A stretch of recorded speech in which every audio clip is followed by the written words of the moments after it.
The desperate thunder of hooves matched Zara Zimmerman's racing heartbeat as she fled across the open prairie, her wedding dress snagged and torn, the expensive white satin now streaked with dust and sweat. Behind her, the prosperous town of Prescott, Arizona Territory receded into the distance, along with the life she'd nearly been forced to accept.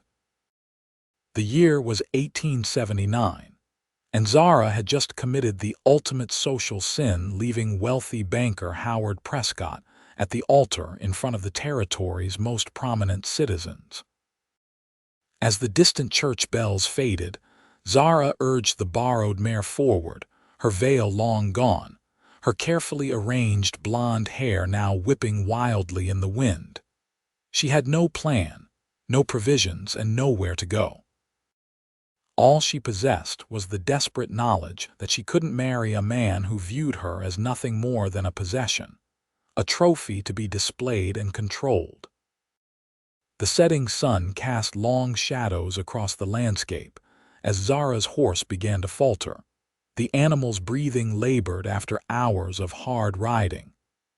Exhaustion and fear mingled in her chest as she scanned the horizon, searching for any sign of shelter before nightfall.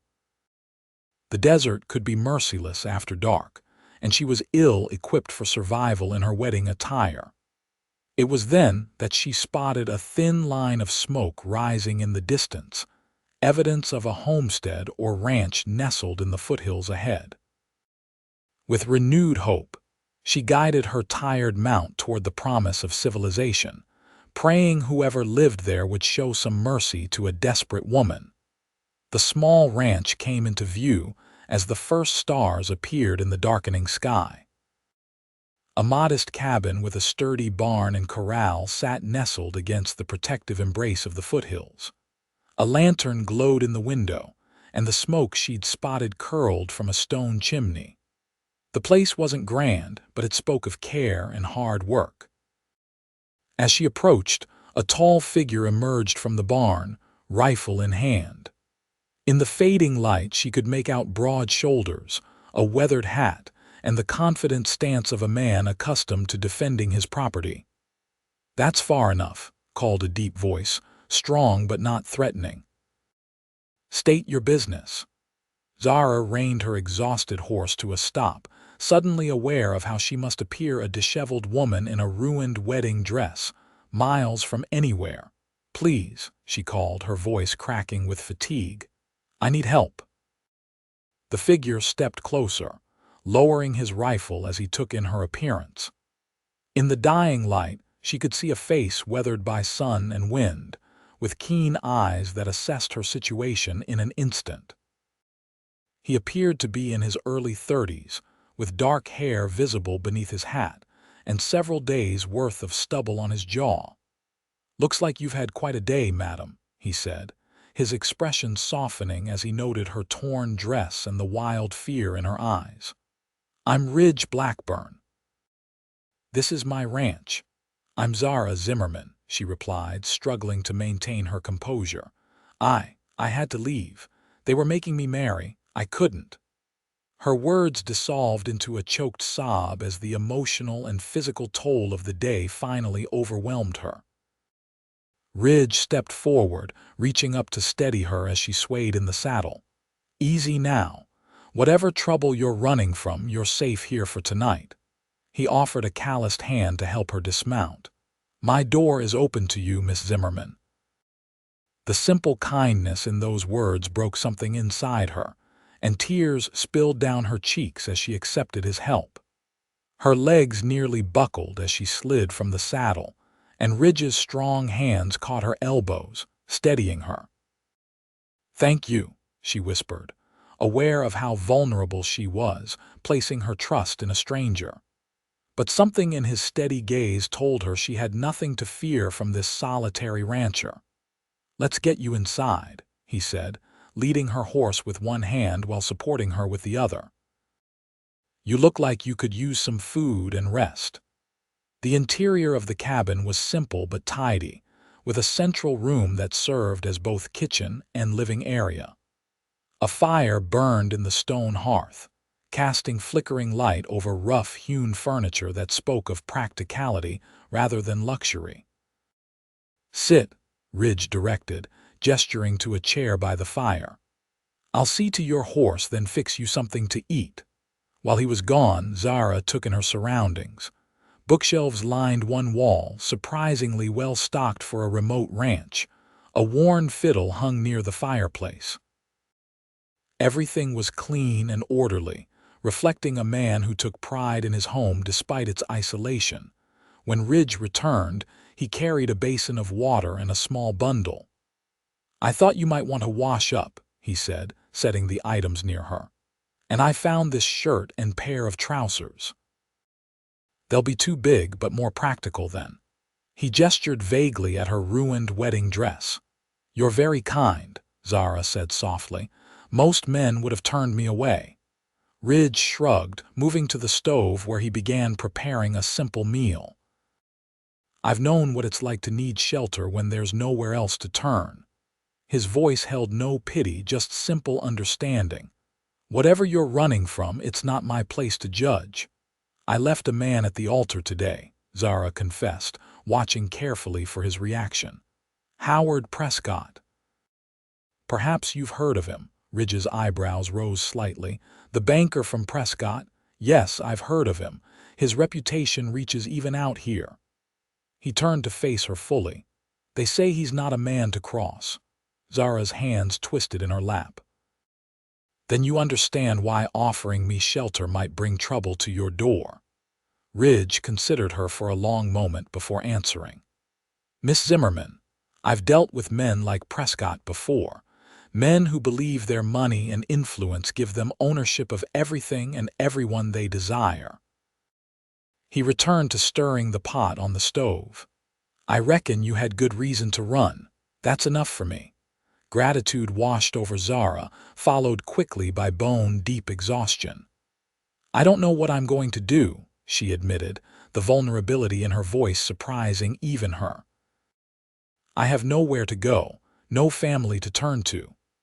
"Tonight you rest," Ridge said firmly, ladling stew into a bowl. "Tomorrow is time enough to make plans." After eating and changing into the borrowed clothes, Zara found herself growing increasingly drowsy by the fire. Ridge had been respectful, keeping conversation light and undemanding. When her eyelids began to droop, he showed her to a small bedroom. "I'll sleep in the barn tonight," he explained, lighting a lamp beside the narrow bed. "You'll have privacy here."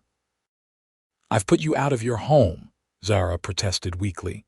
Ridge shook his head. "I've slept in worse places, Miss Zimmerman. Rest well." Alone in the quiet room, surrounded by the unfamiliar scent of clean linen and pine, Zara finally allowed herself to process the enormity of what she'd done. She'd abandoned the security of marriage to one of the territory's wealthiest men. She had no money, no prospects, and would likely be the subject of vicious gossip throughout Arizona. Yet as she drifted toward sleep, she felt something she hadn't expected: relief. Whatever uncertainty lay ahead, she was free from a loveless union to a man who saw her as nothing more than an acquisition. That freedom, she thought as sleep claimed her, was worth whatever price she might have to pay. The morning light filtered through the simple curtains, rousing Zara from the deepest sleep she'd experienced in months. For a moment, disorientation gripped her as she took in the unfamiliar surroundings: the plain wooden walls, the well-worn quilt covering her, the borrowed men's clothing she wore. Then memory returned in a rush. Her flight from the church, the long ride, and the quiet rancher who had offered shelter without question. The smell of coffee and frying bacon drew her from the bed. She ran fingers through her tangled blonde hair, wishing for a brush, and splashed water on her face from the basin Ridge had left. There was little she could do about her appearance, but the rumbling of her stomach urged her forward despite her dishevelment. Ridge stood at the stove when she emerged, his back to her as he flipped bacon in a cast iron skillet. He had already dressed for the day in work clothes that showed signs of hard use but meticulous care. "Good morning," she said softly, suddenly self-conscious of her appearance and the imposition she represented. He turned, offering a brief smile that transformed his weathered features. "Morning. Hope you slept well." "Better than I expected," she admitted, taking the seat he gestured toward. "Thank you for your hospitality." Ridge placed a plate of eggs and bacon before her, along with a steaming cup of coffee. "Figured you'd be hungry." He settled across from her with his own plate. "Once you've eaten, we should talk about your plans." Zara nodded, the momentary peace of mourning giving way to the reality of her situation. "I don't have many options," she confessed. "Howard will be looking for me. He doesn't take kindly to being humiliated, especially publicly." Ridge studied her over his coffee cup. "You have family somewhere?" "None living," she replied. "My parents died of fever when I was 16. I've been on my own since then, working as a seamstress in Prescott." "How'd you come to be engaged to a man like Prescott?" There was no judgment in Ridge's tone, just quiet curiosity. Zara stared into her coffee, gathering her thoughts. "Howard owns the building where I rented a small shop. When he began calling on me, everyone said I should be flattered by his attention." She sighed. "At first, his courtship seemed respectful enough. He was generous and I was practical about my prospects as a woman alone."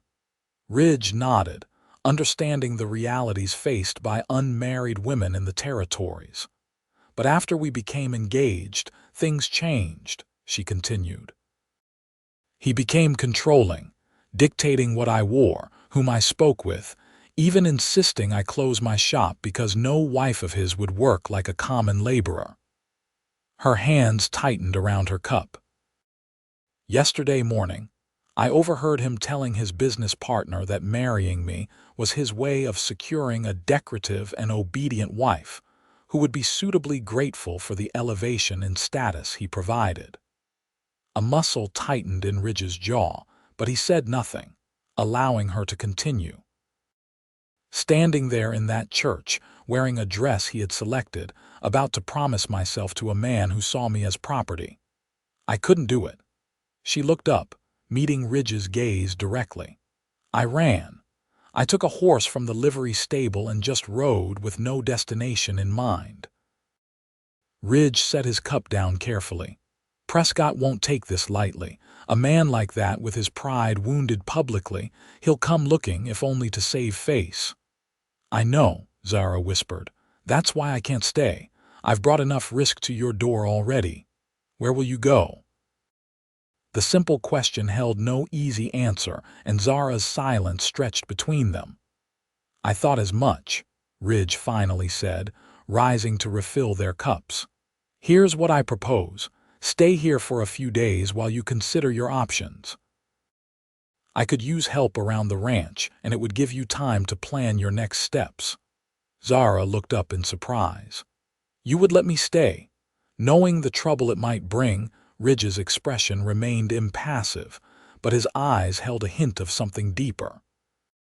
"Miss Zimmerman, trouble has a way of finding me regardless. I've learned not to waste energy worrying about it before it arrives." "I can't accept charity," she said firmly. "If I stay, even briefly, I'll work. I'm good with a needle, and I notice your shirts could use some attention." A ghost of a smile touched Ridge's lips. "Fair enough. I've never been much hand with mending." He extended his hand across the table. "Do we have an agreement?" Zara hesitated only briefly before clasping his offered hand. His palm was warm and calloused against hers, the grip firm but gentle. "Agreement," she said, feeling, for the first time since her flight, that she might have found solid ground beneath her feet. The next few days established a rhythm that surprised Zara with its ease. Ridge rose before dawn each day to tend to his small herd of cattle and the handful of horses he kept. After preparing breakfast together, he would head out to work the ranch while Zara took on domestic tasks. She discovered quickly that while Ridge kept his cabin tidy, there were many small comforts he had neglected. She darned socks, mended shirts, and reorganized his kitchen stores. She took over the cooking, using her limited resources creatively, and Ridge's appreciative response to her efforts gave her a satisfaction she hadn't anticipated. On her third day, as she hung freshly washed linens to dry in the bright Arizona sunshine, she spotted Ridge returning early from the northern pasture. Something in his hurried pace raised an alarm within her. "Riders coming," he said without preamble as he approached. 3 men from the direction of Prescott. Zara's hands froze on the damp sheet. "Howard," Ridge shook his head. "Can't tell yet, but we should assume they're looking for you." He glanced toward the distant dust cloud visible on the horizon.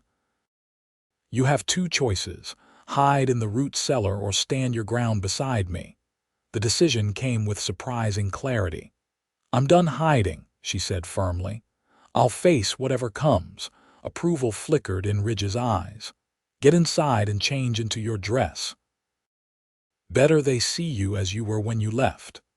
Zara hurried to comply, her heart pounding as she slipped back into the tattered wedding gown. The fine fabric, once pristine white, was now stained and torn, a fitting symbol of her broken engagement. She emerged from the cabin just as the riders approached the main yard. Ridge stood waiting, his stance relaxed but alert, his rifle visible but not threatening as it leaned against the porch post within easy reach. Zara took her place beside him, chin lifted in defiance of whatever judgment might come. The 3 men reined in their horses, dust swirling around them. Zara recognized Howard's foreman, Fletcher, and 2 ranch hands she'd seen at social gatherings in Prescott. Fletcher's gaze fixed on her immediately, a mixture of relief and stern disapproval in his weathered face. "Miss Zimmerman," he acknowledged with a tip of his hat. "Mr. Prescott has had search parties out looking for you since you disappeared." His attention shifted to Ridge. "I don't believe we've met, Mr. Blackburn, Ridge Blackburn." Ridge's voice remained neutral. "What brings you to my property?" Fletcher straightened in his saddle. "We've come to escort Miss Zimmerman back to Prescott. Mr. Prescott has been beside himself with worry." "I doubt that very much," Zara responded, finding strength in Ridge's solid presence beside her. "Howard Prescott doesn't worry about anyone but himself. I imagine his concern is far more for his wounded pride than for my well-being." Fletcher's expression hardened. "Miss Zimmerman, whatever disagreement you had with your fiancé can surely be resolved. He's prepared to forgive your impulsive behavior." "There's nothing to forgive," Zara stated clearly. "I chose not to marry Mr. Prescott. That decision is final." "Madam, with all due respect," Fletcher pressed, "a young woman alone has limited options. Mr. Prescott is offering security and position that's not easily found in these parts." Ridge shifted slightly beside her. "Miss Zimmerman isn't alone, and she's made her position clear.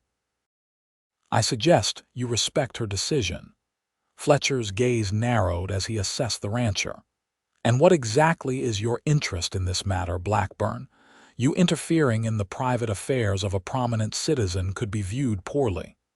"Miss Zimmerman came seeking shelter," Ridge replied evenly. "She's free to stay or go as she chooses. That's the extent of my interference." One of the other riders leaned forward. "Mr. Prescott won't take kindly to her staying here, especially with an unmarried man. There'll be talk." "There's already talk," Fletcher added. "Running from your own wedding, staying unchaperoned with a stranger. Your reputation won't survive such scandal, Miss Zimmerman." Zara felt heat rise in her cheeks, but stood her ground. "My reputation means less to me than my freedom to choose my own path." Fletcher's expression darkened. "Mr. Prescott instructed us not to return without you." "Then you have a problem," Ridge stated, his hand casually moving closer to his rifle. "Because Miss Zimmerman isn't leaving unless she wants to." Tension crackled in the air as the men sized each other up. Zara held her breath, acutely aware of how quickly the situation could escalate. Finally, Fletcher spat into the dust. "This isn't over. Mr. Prescott doesn't take kindly to being refused or to those who interfere with his business." His gaze shifted meaningfully between them. "We'll be back with the sheriff next time." "The sheriff can't force a woman to marry against her will," Ridge pointed out, "even in Arizona territory." With a final hard stare, Fletcher wheeled his horse around. "You've made a powerful enemy today, Blackburn." They watched in silence as the three riders departed, dust swirling in their wake. Only when they had disappeared from view did Zara release the breath she'd been holding. "They'll be back," she said quietly. Ridge nodded, his expression grave. "Yes, they will." "I've brought this trouble to your door," Zara said, turning to face him. "I should leave, find somewhere else." "And go where?" Ridge interrupted, his voice gentle but firm. "Prescott has influence throughout the territory. Running again just delays the inevitable confrontation." He met her gaze steadily. "Unless you've changed your mind about marrying him." "Never," she replied without hesitation. "Then we stand our ground," Ridge decided, his tone allowing no argument. "Together." The simple declaration settled over Zara like a protective mantle. For the first time in years, perhaps since her parents' deaths, she wasn't facing her battles alone. "Thank you," she said softly. "Though I don't understand why you're willing to risk so much for a stranger." Ridge's gaze lingered on her face for a moment before he turned toward the house. "Maybe you're not as much of a stranger as you think," he replied enigmatically. "Come on. We've got work to finish before sundown." That evening, as they sat before the fire sharing a simple supper, the anticipated tension from the day's confrontation gave way to unexpected ease. Ridge spoke more than he had since her arrival, telling her about his journey to Arizona territory 5 years earlier after serving as a scout for the Army. "I was tired of answering to others," he explained, leaning back in his chair. "Wanted a place of my own where I could live by my own rules." "And yet you've welcomed a stranger who brings nothing but complications," Zara observed, studying him across the firelight. Ridge's smile was slight but genuine. "You've brought more than complications, Zara." It was the first time he'd used her given name, and the sound of it in his deep voice stirred something within her. "This place has been quieter than I sometimes like. Having someone to talk with at day's end isn't unwelcome." "Still," she pressed, "standing against a man like Howard Prescott could cost you. He has connections throughout the territory, business interests in mining and cattle. He could make things difficult for you." Ridge considered this as he sipped his coffee. "I've faced worse than an angry banker," he finally said. "During the war, after. There are different kinds of threats in this world. Prescott's kind doesn't concern me overmuch." "You fought in the war?" Zara asked, suddenly curious about the history that had shaped this solitary, principled man. A shadow passed across his features. "Toward the end. I was young, barely 18 when I enlisted in '64, saw enough to last a lifetime." His tone made it clear the subject wasn't one he cared to elaborate on. Respecting his reluctance, Zara changed direction. "This land. It's beautiful. Harsher than what I was used to back east, but there's something honest about it." Ridge's expression softened. "That's exactly right. The desert doesn't pretend. It shows you exactly what it is, dangerous and difficult, but also—" He struggled for the right word. "Pure," Zara supplied. "Like it's been distilled to its essence." He looked at her with new appreciation. "Yes, exactly that." The conversation flowed more freely after that, ranging from books they'd read to their shared appreciation for music. Ridge admitted he played the fiddle poorly but enthusiastically on winter evenings, and Zara confessed her love of singing, though she'd had little opportunity for it in recent years. "My mother taught me old folk songs," she explained. "After she died, singing them made me feel close to her somehow." "I'd like to hear you sing sometime," Ridge said, the simple statement carrying a weight of genuine interest that touched her deeply. As the fire burned low, Zara found herself reluctant to end the evening. Something had shifted between them, a tentative bridge forming across their differences in background and circumstance. "We should turn in," Ridge finally said, collecting their dishes. "Morning comes early." Zara nodded, rising to help. As they worked side by side cleaning up, their hands briefly touched over a dish. The contact was fleeting but electric, causing both to pause momentarily before continuing their task in a silence heavy with unspoken awareness. "Good night, Ridge," she said softly when they'd finished, the use of his given name deliberate. He met her gaze, something warm and questioning in his eyes. "Good night, Zara. Sleep well." That night, as she lay in the borrowed bed, Zara found herself thinking not of the danger posed by Howard Prescott's wounded pride, but of the unexpected sanctuary she'd found with a solitary rancher who offered protection without possession, companionship without demands. It was, she realized with a mixture of wonder and trepidation, a dangerous kind of freedom, one that invited her to contemplate possibilities she had scarcely allowed herself to imagine. The next morning dawned clear and crisp, the October air carrying the first hint of autumn despite the Arizona sun's persistent warmth. Zara woke with renewed purpose, determined to be more than a temporary guest or burden. If Ridge was willing to stand with her against Howard's intimidation, she could certainly contribute more substantially to the running of the ranch. When Ridge returned from his early morning chores, he found her already dressed in the borrowed trousers and shirt, her hair neatly braided back from her face. "I want to learn," she announced without preamble as she placed breakfast on the table. "About ranching. I can't just stay inside mending and cooking while you face all the work and the risk alone." Ridge paused in the act of pouring coffee, studying her with surprise that quickly shifted to consideration. "Ranch work is hard, especially for someone not raised to it." "I'm stronger than I look," she countered, "and I learn quickly." A smile tugged at the corner of his mouth. "I don't doubt that." He settled into his chair, regarding her thoughtfully. "All right, we'll start today, but you tell me if it gets to be too much." After breakfast, Ridge led her to the barn where he handed her a pair of worn leather gloves. "First lesson caring for the horses. They're the lifeblood of any ranch." Zara approached the task with determination, absorbing Ridge's instructions on grooming, feeding, and checking for injuries or issues. Though initially nervous around the large animals, she found herself relaxing as Ridge patiently demonstrated each step, his deep voice calm and encouraging. "You have good hands," he observed as she carefully picked debris from a horse's hoof. "Gentle but confident. That's what they respond to."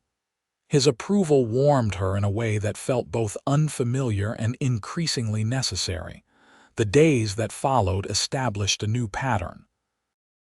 Mornings were spent learning the basics of ranch operation, tending livestock, repairing fences, even rudimentary riding skills beyond the basic horsemanship she already possessed.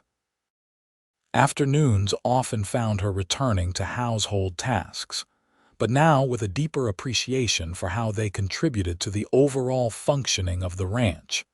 Ridge proved to be a patient teacher, neither condescending nor overprotective. He showed her what needed doing, demonstrated when necessary, then gave her space to attempt tasks herself. His quiet confidence in her abilities bolstered her own. A week after the confrontation with Fletcher, Zara stood beside Ridge as they repaired a section of fence along the property's southern boundary. The physical labor was demanding but satisfying, and she found herself enjoying the rhythm of work accomplished together. "You're a natural at this," Ridge commented as she deftly twisted wire into place. "Most city folk would be complaining by now." "Perhaps I wasn't meant for city life," she replied, wiping sweat from her brow with her sleeve. "Though I admit I miss certain conveniences." "Like proper ladies' clothing," Ridge suggested with a hint of teasing. Zara glanced down at her borrowed attire, now dusty from the day's work. "Actually, I find these far more practical, though I wouldn't have dared wear them in Prescott." She paused, considering. "I miss having a choice in my appearance, I suppose. And books Howard never understood my love of reading, called it a distracting habit." Ridge's expression darkened momentarily at the mention of her former fiancé. "Man sounds like a fool," he said simply, returning to his work on the fence post. The casual defense warmed her. "What about you?" she asked, curious. "What made you choose this solitary life?" Ridge continued working for a moment before answering. "After the war, I found I didn't fit well in towns anymore. Too many people, too much noise." He drove a post into the ground with controlled strength. "Worked as a scout for a while, then as a drover. Saved every penny until I could afford this place." "You never wanted to marry, have a family?" The question slipped out before Zara could consider its propriety. Ridge's hand stilled briefly. "Thought about it once. There was a woman in Santa Fe, daughter of a merchant. We courted for a time." "What happened?" Zara asked softly. "She wanted city life security, things I couldn't provide." He shrugged, the movement deceptively casual. "She married a shopkeeper. Last I heard they had 3 children. Do you regret it, not changing for her?" Ridge met her gaze directly. "No, a man has to live by his own lights or he's no man at all." He secured the final wire on the fence section. "Same goes for a woman, I expect." The simple statement held a depth of understanding that resonated deeply with Zara. In Howard's world, her desires and beliefs had been irrelevant, her role prescribed and limited. Here, with Ridge, she was discovering the freedom to define herself. As they gathered their tools to return to the cabin, the distant sound of approaching horses caught their attention. Ridge's posture immediately tensed as he scanned the horizon. "4 riders," he said, his voice tight. "Coming fast." Zara's heart sank as she recognized the lead rider. "Howard," she breathed, the name falling from her lips like a stone. Ridge's expression hardened as he assessed their situation. "We're too far from the cabin to reach it before they're upon us." He handed her the reins of his horse. "Take Rusty and ride for the house. My rifle's there. Bring it back if you can, but if they cut you off, keep going to the north pasture where the hands are working." "I won't leave you to face them alone," Zara protested. "This isn't a discussion," Ridge replied, his tone brooking no argument. "Go now." Reluctantly, Zara mounted Ridge's horse, casting one last worried glance at him before urging the animal toward the cabin. She hadn't gone far when she heard Howard's voice ring out behind her. "Stop right there, Zara, or your rancher friend will regret it." She reined in, turning to see Howard and his men surrounding Ridge. Though Howard didn't have a weapon drawn, 2 of his companions had rifles trained on the rancher, who stood his ground with controlled stillness. Swallowing her fear, Zara turned the horse and rode back, halting several yards from the confrontation. "How dramatic you've become, my dear," Howard called, his cultured voice at odds with the harsh landscape. He was impeccably dressed as always, not a speck of dust on his tailored suit despite the journey. "Running off, hiding with some frontier ruffian. What would your poor parents think?" "They would be proud I refused to sell myself, even for comfort and security, Zara replied, dismounting to stand beside Ridge. Hello, Howard. You're a long way from your counting house.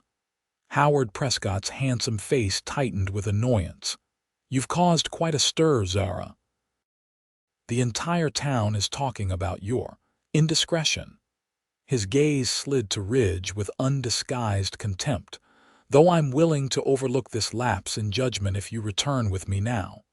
I'm not coming back, Howard. Zara's voice remained steady despite her racing heart. Our engagement is over. It should never have begun. Howard's expression darkened. You embarrass me in front of the entire community. Do you think I'll simply allow you to walk away? She's not yours to allow anything, Ridge interjected, his voice level but underlaid with steel. Miss Zimmerman has made her choice. I suggest you respect it and leave my property. Howard surveyed Ridge with the calculating eye of a man accustomed to measuring others by their financial worth. And you are. Ridge Blackburn, this is my ranch you're trespassing on. Ah, yes, Fletcher mentioned you. Howard's smile didn't reach his eyes. Let me be clear, Blackburn. I don't know what game you're playing, harboring my fiancé, but it ends today. Zara is returning with me to fulfill her obligations. The only obligation I had was to myself, Zara stated firmly. To not live a lie with a man who sees me as property to be acquired. Property? Howard's laugh held no humor. My dear, I offered you elevation from your circumstances. A seamstress with no family, no connections. Do you truly believe you'll find better prospects hiding out in the wilderness with this? Rancher. The contempt in his voice ignited something fierce in Zara. What I've found here is respect, Howard. Something you never offered for all your fine words and expensive gifts.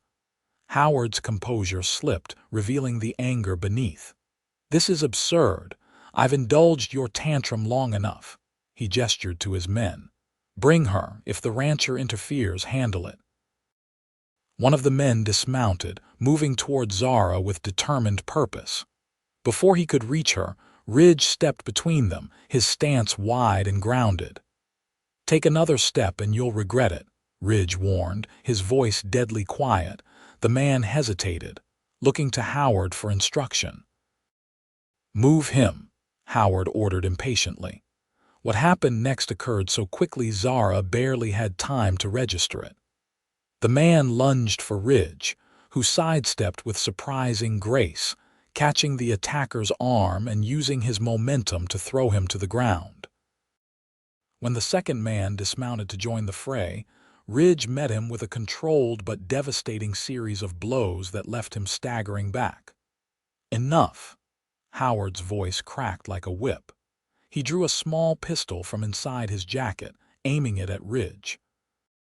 I see we'll have to resolve this the uncivilized way, since that's all you understand.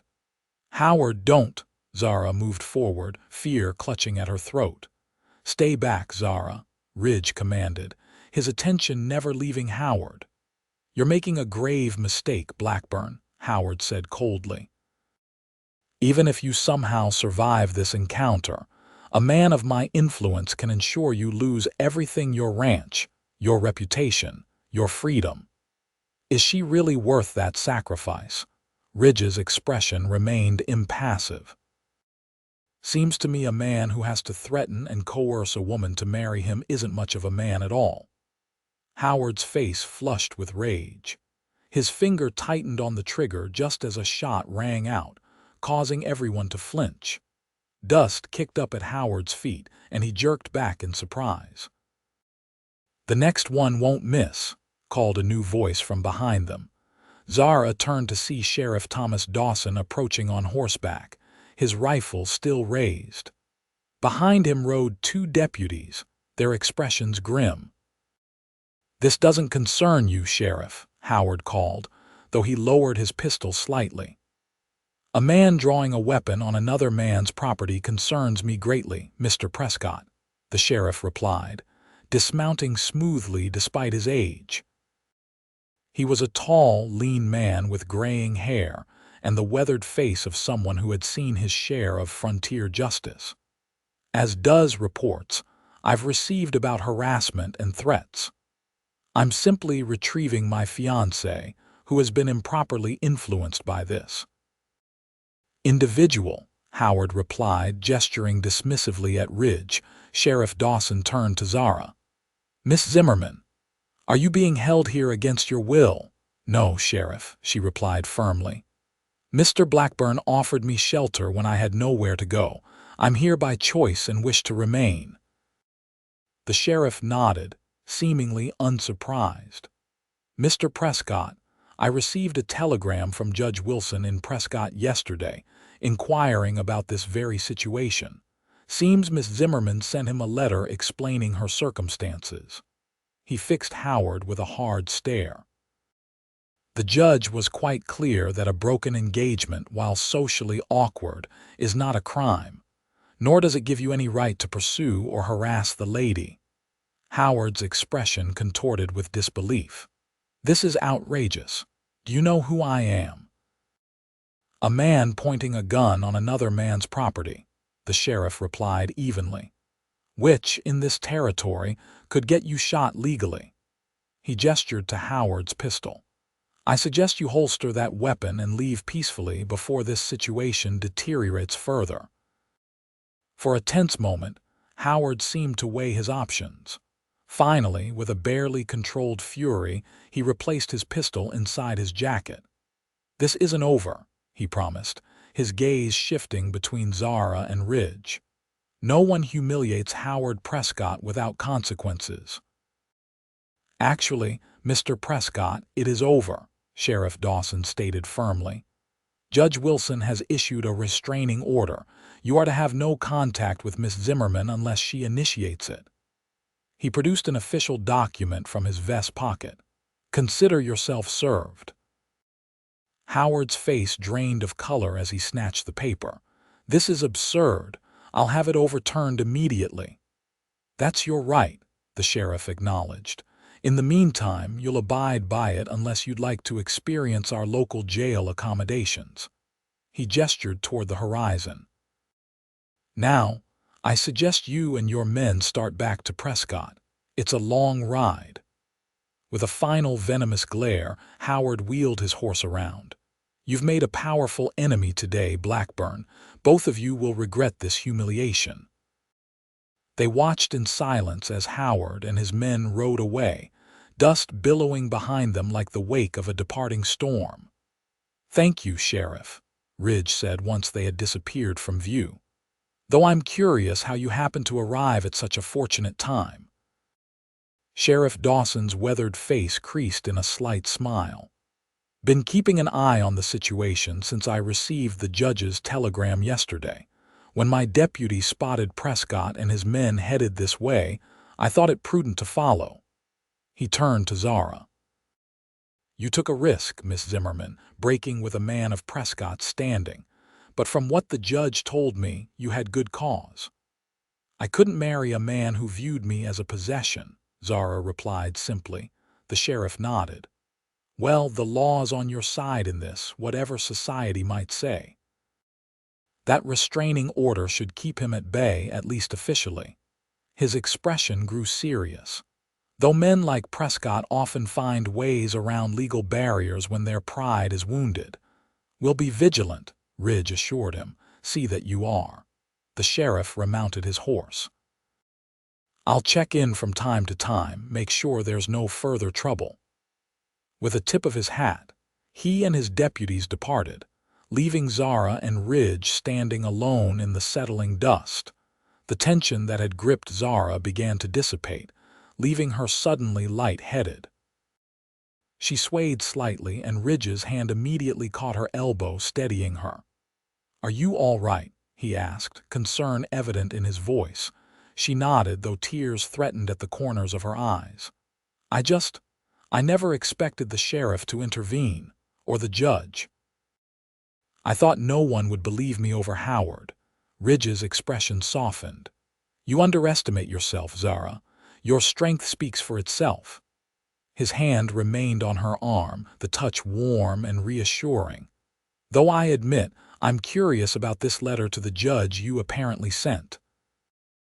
A faint blush colored her cheeks. "I borrowed paper from your desk 3 days ago.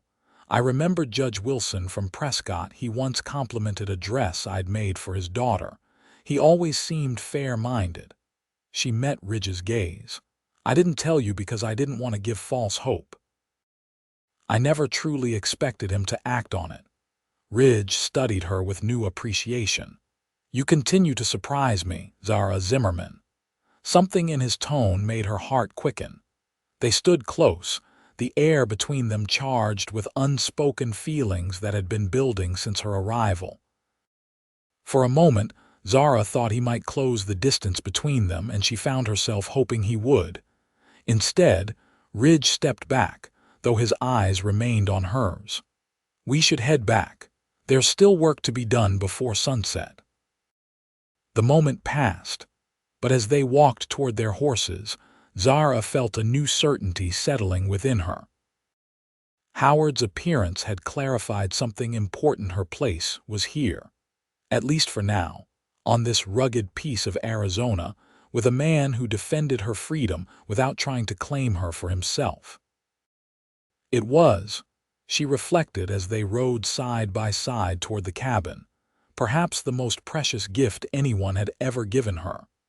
The weeks following Howard's confrontation brought an unexpected peace to the ranch. The restraining order, combined with the sheriff's occasional visits to check on their welfare, seemed to have deterred any immediate retaliation from Howard Prescott.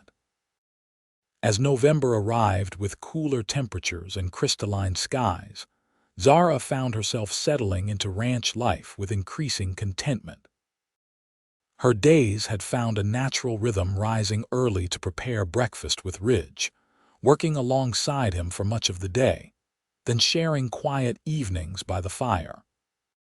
She had insisted on contributing financially, using her seamstress skills to take in work from neighboring ranches and the small community 15 miles to the west. Ridge had helped her set up a small workstation by the cabin's largest window, where the light was best for detailed stitching. "You don't have to do this," he'd said as he carefully positioned the table beneath the window. "Your help with the ranch work is more than enough compensation for whatever you feel you owe." "It's not about owing," Zara had explained, arranging her borrowed sewing supplies. "It's about independence. I need to know I can support myself, whatever happens." Ridge had studied her thoughtfully before nodding. "I understand that better than most." Now, as Zara sat at that same table finishing a dress commission for the merchant's wife in Cedar Springs, she found herself reflecting on how much had changed in the month since she'd fled her wedding. The woman who had arrived at Ridge's ranch in a torn wedding dress, desperate and afraid, had been transformed by hard work, clean air, and most significantly the quiet respect that characterized her relationship with Ridge. That relationship had deepened in ways both subtle and profound. They worked together seamlessly now, anticipating each other's movements and needs without discussion.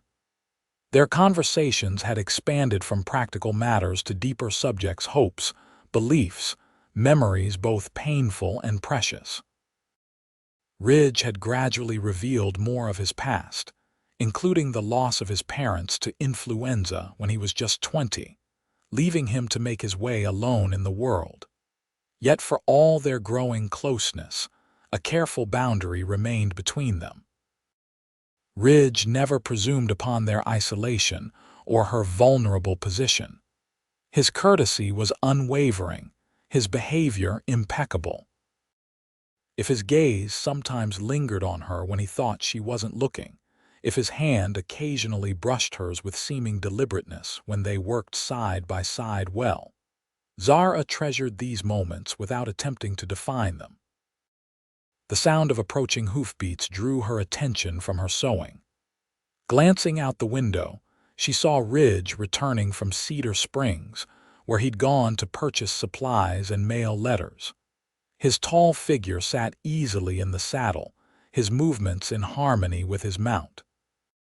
Zara set aside her work and moved to the door, a smile forming unbidden at the sight of him. Something in her expression must have caught his attention, for he raised a hand in greeting, urging his horse to a slightly faster pace. "You're back earlier than expected," she said as he dismounted in the yard. "Was everything all right in town?" Ridge nodded, securing his horse before approaching. "Got lucky with the supply wagon, it arrived a day early." He carried several packages toward the porch, brought a few things. Inside, as they unpacked the supplies, Ridge pulled out a small parcel wrapped in brown paper. "This is for you," he said, a hint of uncertainty in his usually confident manner. Surprised, Zara accepted the package. Unwrapping it carefully, she revealed a beautiful length of deep blue fabric and a small box containing needles, thread, and other sewing notions.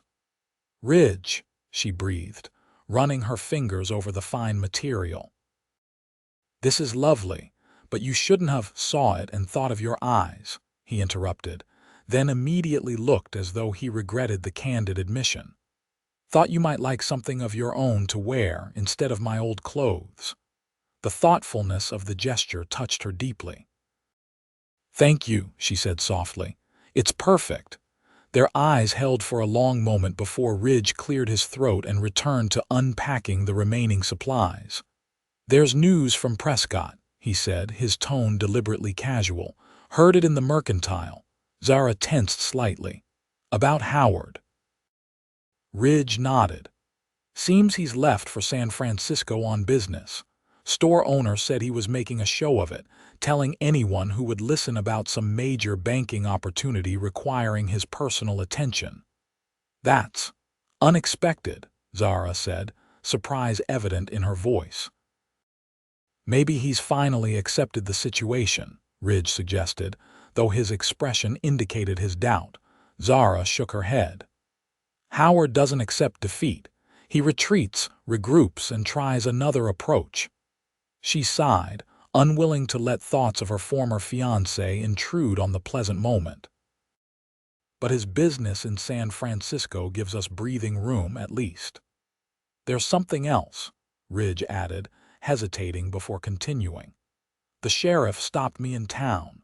Said there's a harvest social at Cedar Springs next Saturday. Thought we might want to attend, show our faces in the community." Zara looked up in surprise. Ridge had always seemed content with their isolation, rarely mentioning social engagements or expressing interest in community gatherings. "You want to go?" she asked carefully.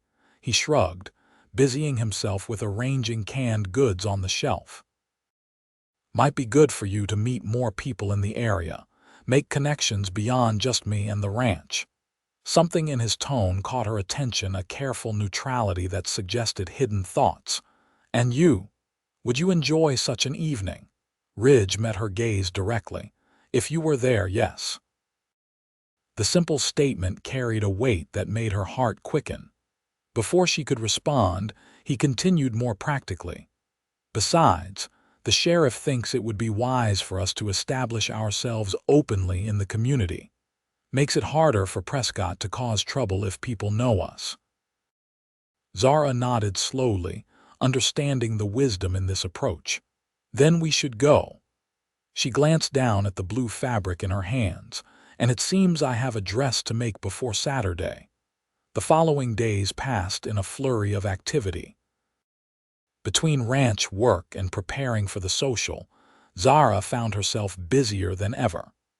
She worked on her new dress in the evenings, enjoying the familiar comfort of creating something beautiful with her own hands. Ridge watched her work sometimes, asking occasional questions about the process that revealed a genuine interest in her craft. By Saturday evening, her efforts had produced a gown that filled her with quiet pride. The deep blue fabric draped elegantly, the design simple but flattering to her figure. She had incorporated subtle details that showcased her skilled tiny pleats at the waist, delicate stitching on the bodice without making the dress overly formal for a country social. Ridge had left her alone to dress, promising to ready the wagon while she prepared. When she finally emerged from the cabin, she found him waiting by the hitched team, dressed in his best clothes, a clean white shirt, dark vest, and trousers that, while obviously well worn, had been carefully pressed. He turned at the sound of her footsteps on the porch, and the expression that crossed his face made her breath catch. For a moment, he simply stared, his usual composure slipping to reveal naked admiration. "You look beautiful," he said finally, the words simple but heartfelt. Zara smoothed her hands over the skirt of her dress, suddenly shy under his appreciative gaze. "Thank you, for the fabric and the occasion to wear it." Ridge offered his hand to help her into the wagon, his touch lingering slightly longer than necessary. As they set off toward Cedar Springs, the evening air crisp and clear around them, Zara felt a sense of anticipation that had little to do with the social gathering ahead, and everything to do with the man beside her. The community hall in Cedar Springs was a simple but sturdy building at the town center, transformed for the harvest social with autumn decorations and dozens of lanterns that cast a warm glow over the proceedings. When Ridge and Zara arrived, the celebration was already underway, with music from a small band filling the air and couples dancing in the cleared center of the room. Their entrance caused a momentary lull in conversation, as curious eyes turned to assess the newcomers. Ridge's hand settled protectively at the small of Zara's back as they moved further into the hall. Sheriff Dawson was the first to approach, greeting them with genuine warmth. "Glad you could make it," he said, shaking Ridge's hand before tipping his hat to Zara. "Miss Zimmerman, you look lovely this evening." "Thank you, Sheriff," she replied, appreciating his friendly presence as a buffer against the curious stares. The sheriff introduced them to several prominent community members, the mercantile owner and his wife, the local doctor, and the schoolteacher, a friendly woman named Clara Thompson, who immediately engaged Zara in conversation. "We've heard about your seamstress skills," Clara said warmly. "Mrs. Donnelly hasn't stopped showing off the dress you made for her. Several of us were hoping you might take on more commissions." "I'd be happy to," Zara replied, pleasantly surprised by the welcome. She had expected some judgment or gossip about her situation, but the community seemed to accept her presence without question. As the evening progressed, Zara found herself drawn into the warm atmosphere of the gathering. The people of Cedar Springs were hardworking and straightforward, curious about her but respectful of her privacy. Several women sought her out to discuss potential sewing work, while others simply welcomed her to the area with genuine friendliness. Ridge remained nearby throughout the evening, his protective presence a constant comfort. Though not naturally sociable, he conversed easily enough with the local ranchers and businessmen, many of whom seemed to hold him in quiet respect. "Your Mr. Blackburn is well regarded here," Clara confided as they stood together watching the dancing. "Keeps to himself mostly, but he's always been fair in his dealings and quick to help when needed." There was a fire at the Peterson place last spring. Ridge was the first to arrive with help, stayed until the barn was rebuilt. "That sounds like him," Zara replied, her gaze finding Ridge across the room where he stood talking with the sheriff and another man. As if sensing her attention, he looked up, meeting her eyes with a small smile that sent warmth spreading through her. "You care for him," Clara observed, her tone gentle rather than prying. Zara hesitated before answering honestly. "Yes, I do. And he for you, anyone can see that." Clara patted her arm sympathetically. "Don't worry about the gossips.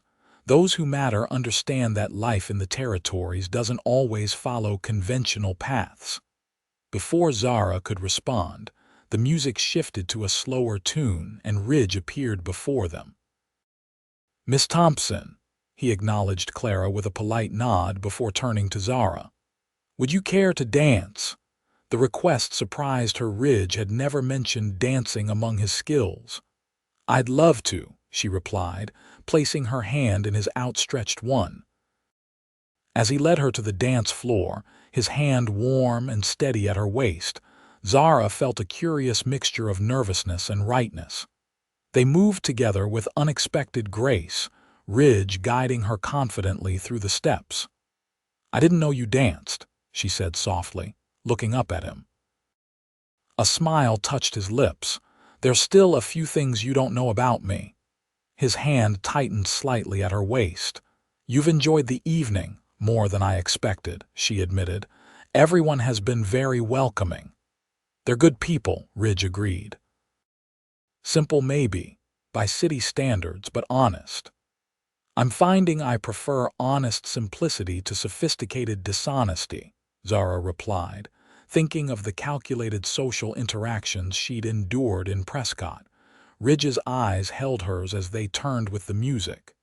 "You belong here, Zara. More than you realize." The words held a deeper meaning that made her heart race. Before she could respond, however, the music ended, and other couples around them began to applaud the musicians. The remainder of the evening passed in a pleasant blur of conversation, music, and shared laughter. By the time Ridge and Zara began the journey home, the moon was high overhead, casting silver light across the landscape. "Thank you for tonight," Zara said as they traveled through the quiet darkness, "for encouraging me to come." Ridge glanced at her, his profile strong in the moonlight. "Seeing you smile, hearing you laugh. It was worth facing a crowd." The simple honesty of his statement touched her deeply. They rode in comfortable silence for a time, the only sounds the steady clip of the horses' hooves and the creak of the wagon wheels. "The stars are incredible," Zara commented, gazing upward at the vast, glittering expanse. "I never truly saw them in Prescott. Too many buildings, too many lamps." Ridge followed her gaze upward. "That's one thing I never tire of out here. Makes a man feel small, but in a good way. Puts things in perspective."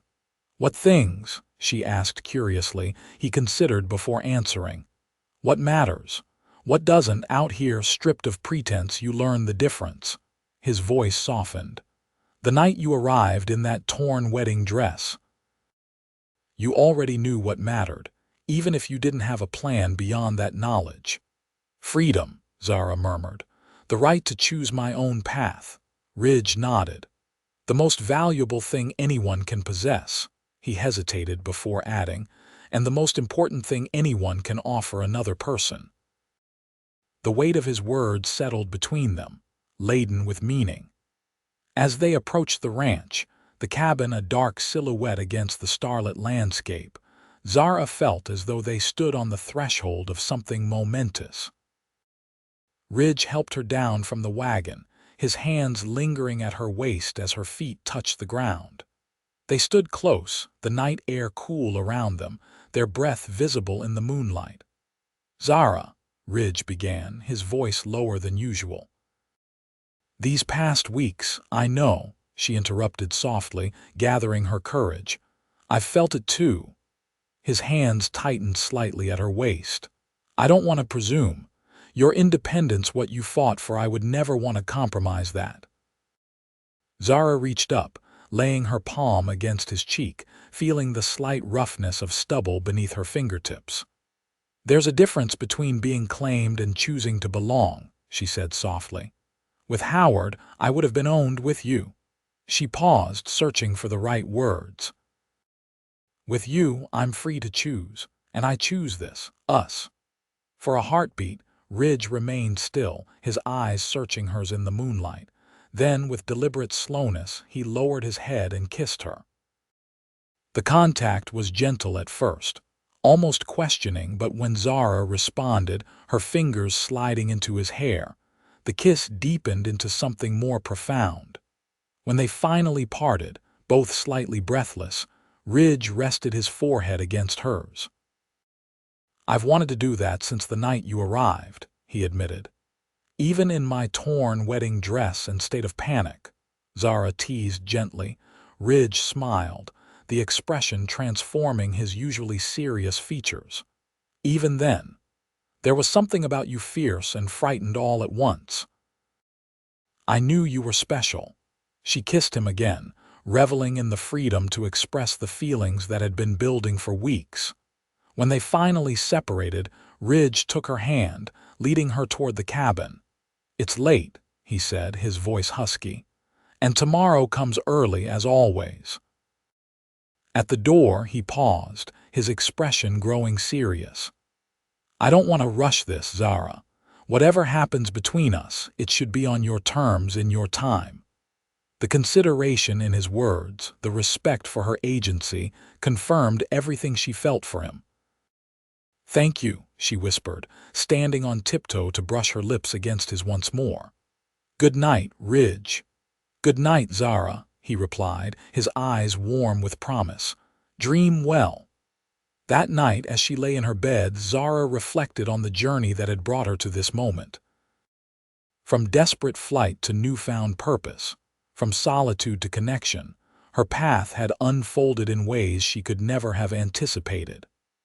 For the first time since her parents' deaths, she felt truly at home, not in a place, but with a person who saw her clearly and valued her completely.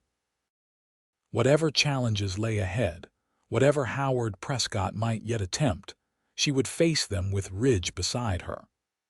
The thought brought a sense of peace that followed her into dreams filled with starlight and the memory of a kiss that promised tomorrow. The weeks following the harvest social brought changes both subtle and profound to life at the Blackburn Ranch. Ridge and Zara's relationship deepened naturally, their growing closeness expressed in shared glances, casual touches, and conversations that stretched late into the evening. Though Ridge maintained his respectful boundaries, moving back to sleeping in the barn despite Zara's protests, their days were filled with a new awareness of each other that made even routine tasks feel significant. Zara's seamstress business flourished as word spread through Cedar Springs and surrounding homesteads.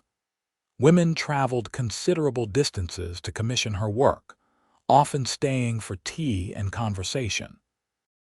The cabin, once a bachelor's practical shelter, gradually transformed under her influence. Curtains appeared at windows, wildflowers graced the table, and the sparse furnishings were rearranged to create a more welcoming space.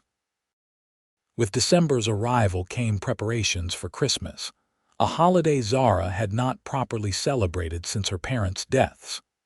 When Ridge returned from Cedar Springs with a small pine tree strapped to his wagon, her delight moved him visibly.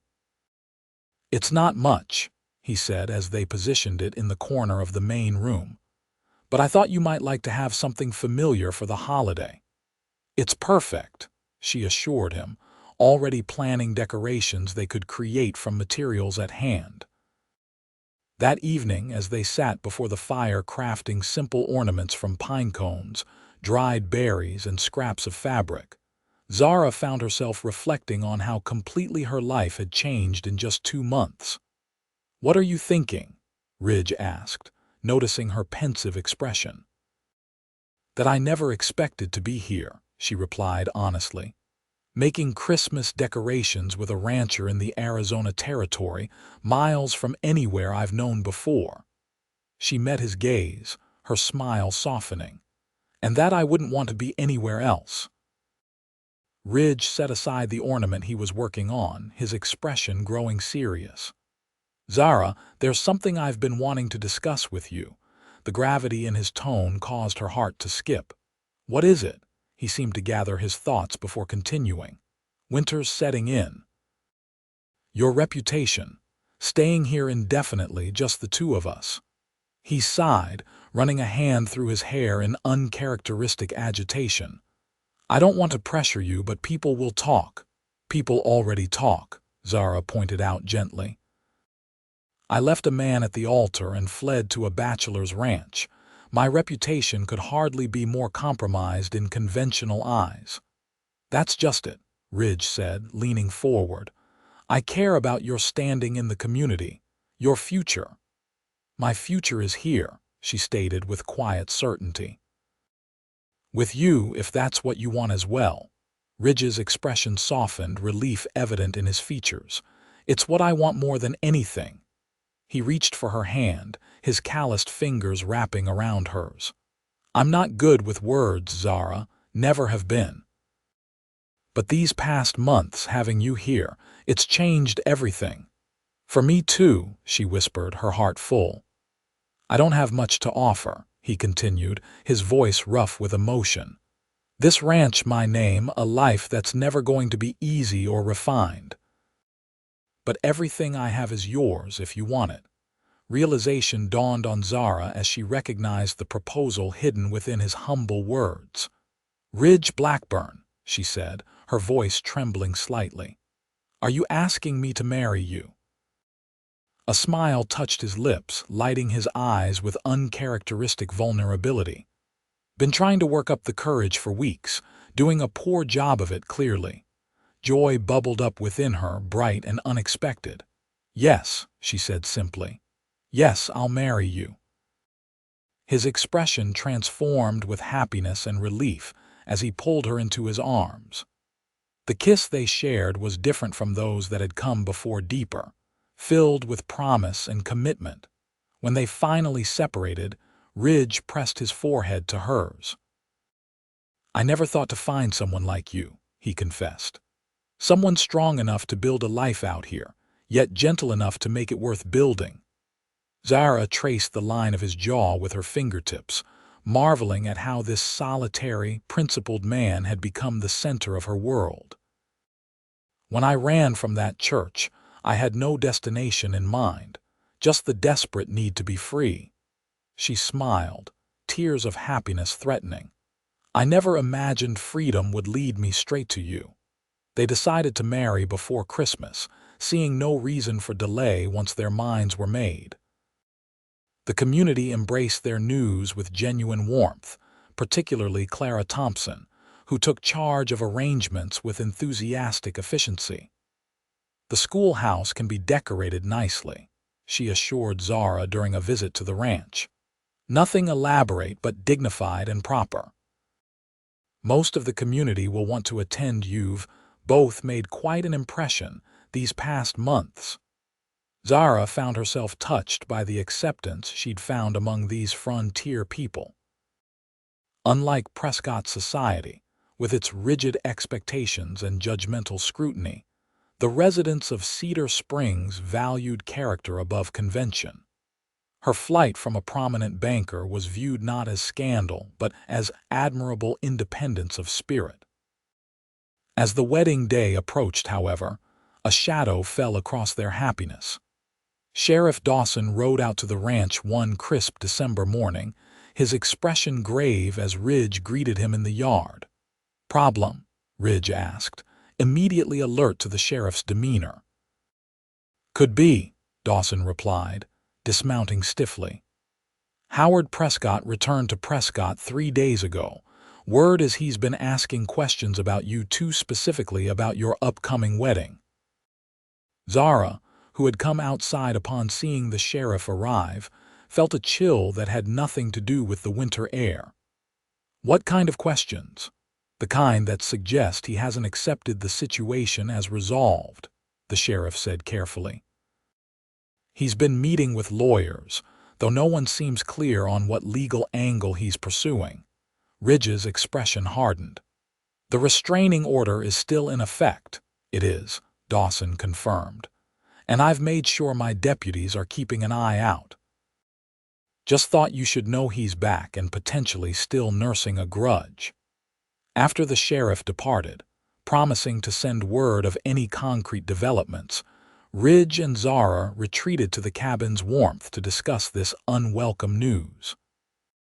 "We could postpone the wedding," Ridge suggested, though his reluctance was evident in his voice. "Wait until we're certain he's no longer a threat." "No," Zara replied firmly. "I won't allow Howard Prescott to dictate our lives or decisions." She took Ridge's hand, her grip determined. "We marry as planned. Whatever he might try, we'll face it together." Ridge studied her face, admiration clear in his gaze. "You're the strongest woman I've ever known, Zara Zimmerman." "Soon to be Zara Blackburn," she reminded him with a smile that dispelled some of the tension from the room. Despite their resolve, they took practical precautions in the days that followed. Ridge was careful not to leave Zara alone at the ranch, and they traveled together to Cedar Springs for wedding preparations. The sheriff stationed a deputy in town, particularly during the hours they were known to be there, and the community closed ranks protectively around them. December 21st dawned clear and cold, the winter sun casting a crystalline light across the frost-covered landscape. In Clara Thompson's small house near the schoolhouse, Zara prepared for her wedding with the help of several local women who had become friends over the past months. "You look radiant," Clara declared as she secured the last pin in Zara's upswept hair. "That dress is a masterpiece." Zara smoothed her hands over the ivory satin gown she had created from fabric, ordered specially from Tucson. The design was simpler than the elaborate wedding dress she'd abandoned in Prescott, but infinitely more meaningful, every stitch sewn with love and anticipation rather than resignation. "Are you nervous?" asked Jenny Peterson, the young wife of a neighboring rancher. "Not about marrying Ridge," Zara replied truthfully. "Just about Prescott showing up to cause trouble," Clara finished bluntly. "Sheriff has men positioned throughout town. That banker won't get anywhere near the ceremony." The reassurance helped calm the flutter of anxiety that had persisted despite Zara's determination not to let Howard intrude on her happiness. "Then I'm ready," she declared, accepting the small bouquet of winter greenery and dried flowers the women had prepared. The schoolhouse, transformed by the community's efforts, was filled to capacity when Zara arrived. Evergreen boughs decorated the walls, candles glowed in the windows, and ribbon-wrapped garlands hung from the beams overhead. At the front of the room stood Ridge, more formally dressed than she had ever seen him in a new dark suit, his expression solemn until he caught sight of her. The smile that transformed his face as she walked toward him, escorted by Sheriff Dawson in lieu of family, held all the promise Zara could have wished for. The ceremony itself was brief, but heartfelt. Judge Wilson, who had traveled from Prescott specifically for the occasion, conducted the proceedings with dignified warmth.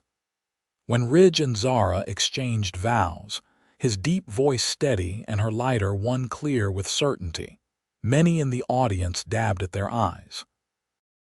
"I now pronounce you husband and wife," the judge declared, his voice carrying to the farthest corner of the room.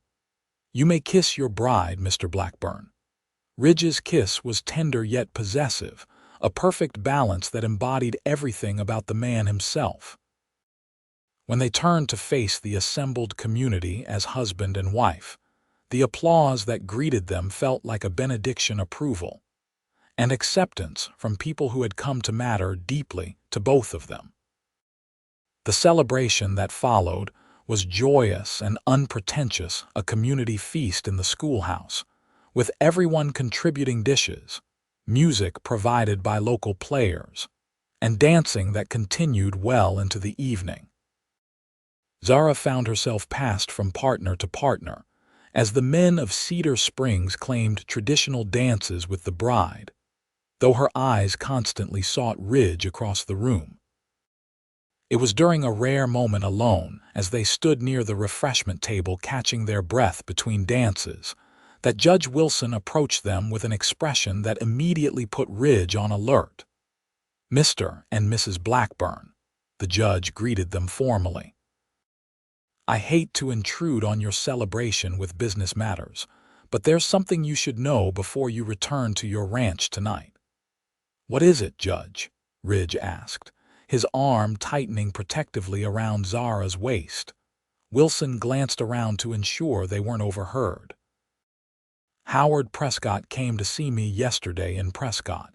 He was displeased to learn I would be officiating your wedding." The judge's expression reflected distaste. "He made certain threats of a legal nature regarding Mrs. Blackburn's prior commitments to him." Zara felt tension return to her shoulders. "What kind of threats?"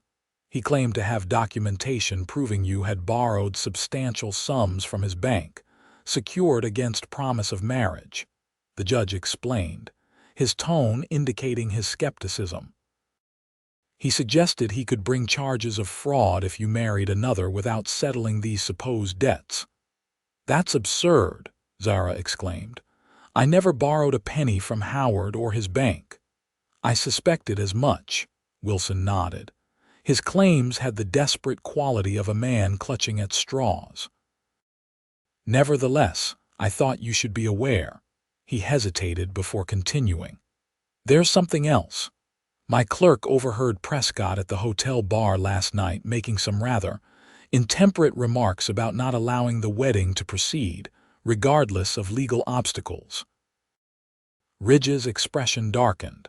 "You think he might try something tonight?" "Sheriff Dawson has been informed of the potential threat," Wilson assured them. "He has men watching all approaches to Cedar Springs and will provide escort when you leave." The judge's warning cast a momentary shadow over their happiness, but Ridge and Zara were determined not to let Howard Prescott intrude further on their wedding day. They rejoined the celebration with renewed appreciation for the protective circle of community surrounding them. As evening deepened, guests began to depart with good wishes and knowing smiles for the newlyweds.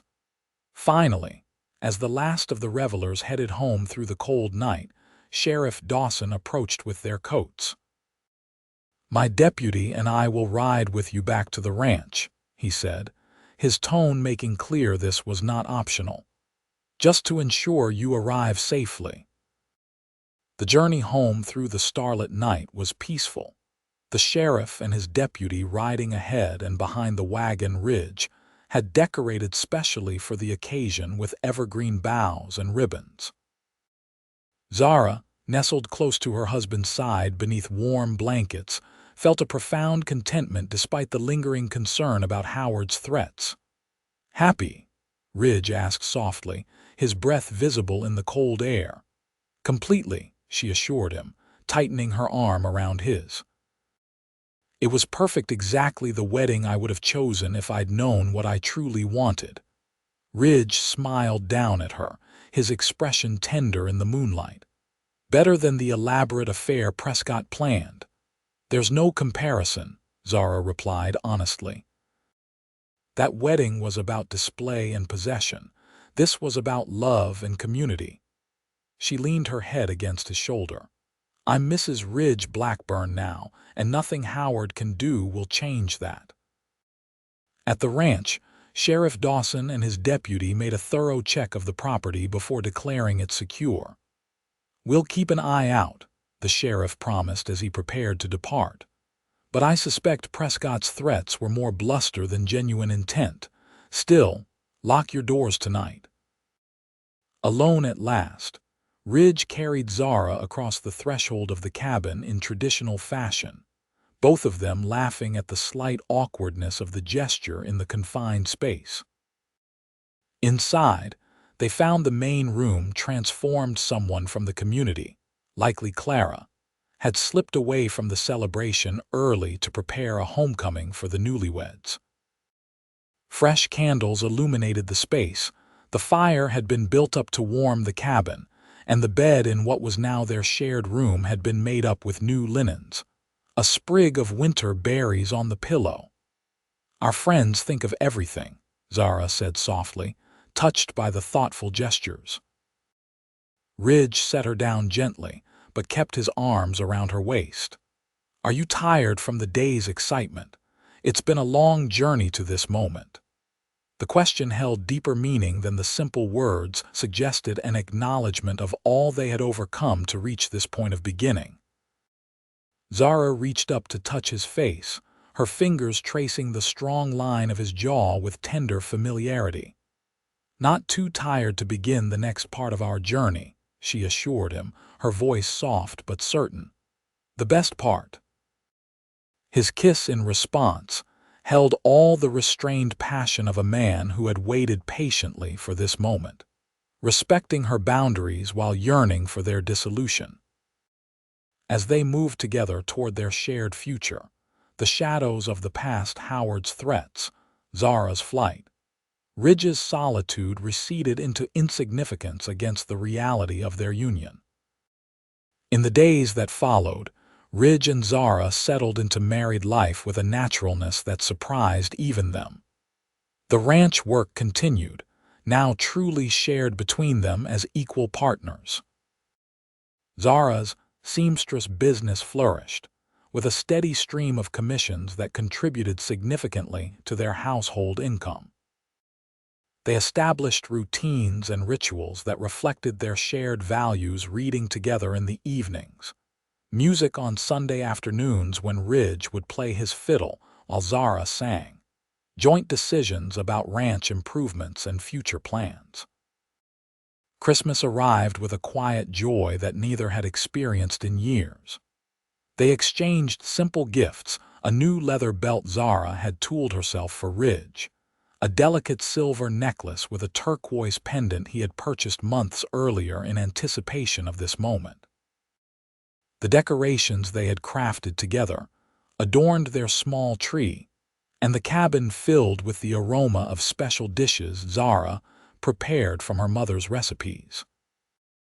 "This is what I always imagined a real home would feel like," Ridge confessed that night as they lay together in the darkness, his voice carrying the wonder of a man who had known too much solitude.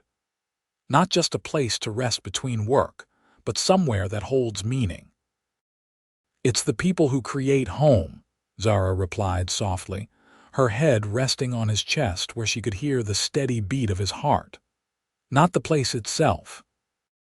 As winter deepened, bringing occasional snowfalls and long evenings by the fire, news from Prescott gradually filtered through to them via travelers and the occasional letter from Judge Wilson.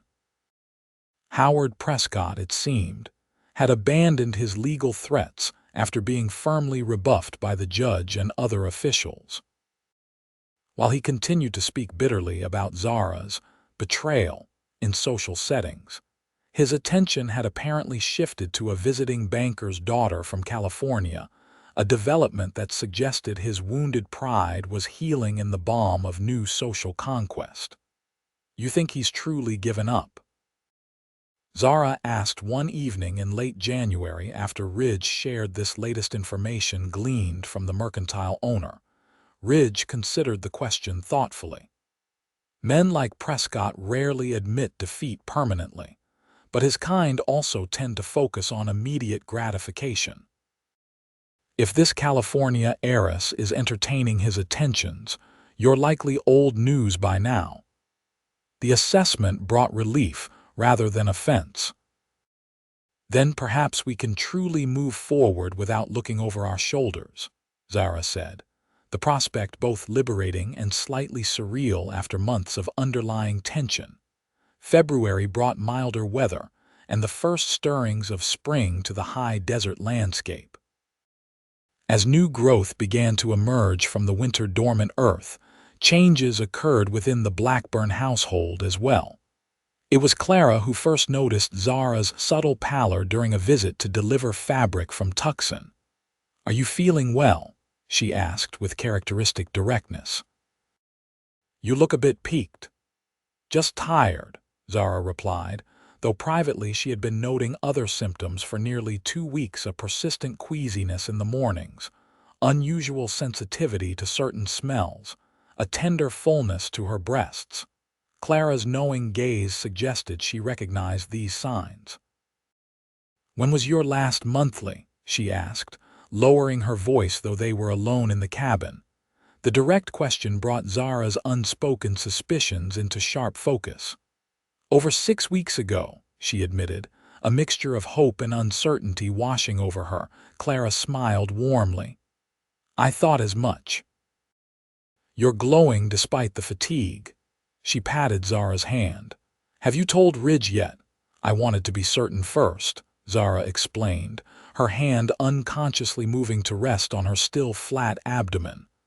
"We've only been married 2 months. Babies come when they come," Clara said practically.